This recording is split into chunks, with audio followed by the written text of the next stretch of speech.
The way I see the National Centre's role is to play an active part in actually pulling together in various ways the connections between research and policy and practice.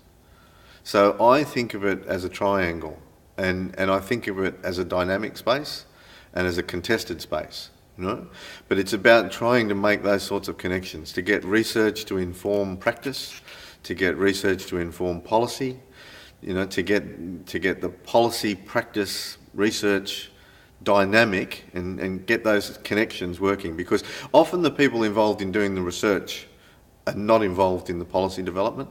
The people involved in the policy development are not the practitioners that are on the ground doing the work, and so on. So who can actually do that, right? And I think the National Centre can do that. Well, the website, I think, is going to be a key part of that going forward. The government has funded a strategy over the past couple of years which has enabled us to go out into the field and deliver professional development for providers in their own workplaces. We've been going into PTEs, into ITPs and so on. And hopefully we'll be able to continue to do some of that. But my sense is that it's unlikely that we're going to be funded at the same rate that we have been in the past to continue to do that work. So one of the strategies in response to that is to find ways of enabling the tutors that you're talking about to get support and to learn and to be able to facilitate their ongoing professional development. We know that literacy and numeracy skills enable other sorts of learning to take place. So we're really trying to provide support for effective pedagogy, support for effective teaching and learning. And so we're committed to the idea that wherever tutors might be, they need to be able to get some support to help them to do that. And the online work, the Adult Literacy and Numeracy website, is a really core part of that. And so what we're trying to do with that website is to use that as a kind of a platform, as a space, as a virtual learning environment, to use it as something that we can hook other things onto, so that tutors can go to that space and find something that's going to help them to address how to deal with numeracy with a group of carpenters that they've got in a workshop, or how to deal with the literacy requirements for hairdressers working in a salon or whatever it might be. There's a wide range of settings, so it's actually quite a challenge to be able to come up with material, with stories, with examples that are going to kind of address that breadth of experience and professional practice. But that's what we're trying to do. The National Centre will not survive if it's not genuinely helpful. And it's only going to be genuinely helpful if it's genuinely connected to the field, if it's genuinely connected to the sector, So in a sense, the National Centre needs to be owned by the field. It needs to be owned by the sector. They've got to feel that it's their centre. And they've got to feel that this is the place that they can come to get some help, to get information, to find out about research, to find out how to do something.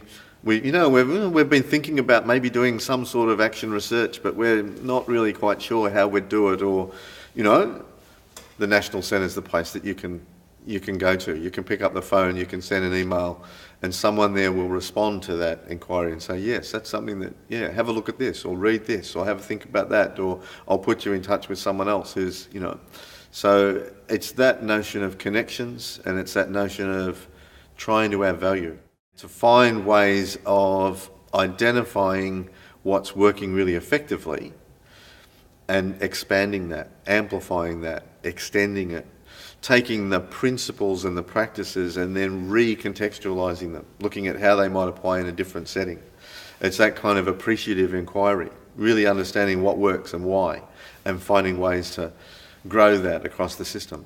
Because almost everywhere we look, you see that there are really capable people working within organisations that have limited capacity.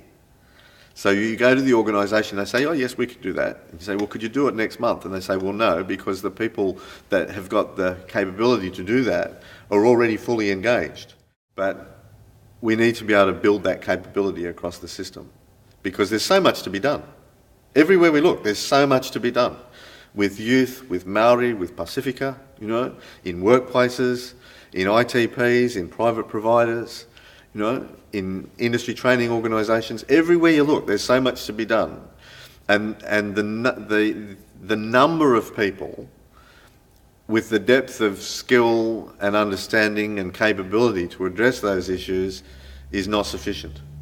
So there's kind of capability there, but not sufficient, you know, not sufficient capacity to address all of those needs that need to be addressed. So the challenge for the National Centre is to be able to work with those people and work with those providers to build that capacity and to build that capability.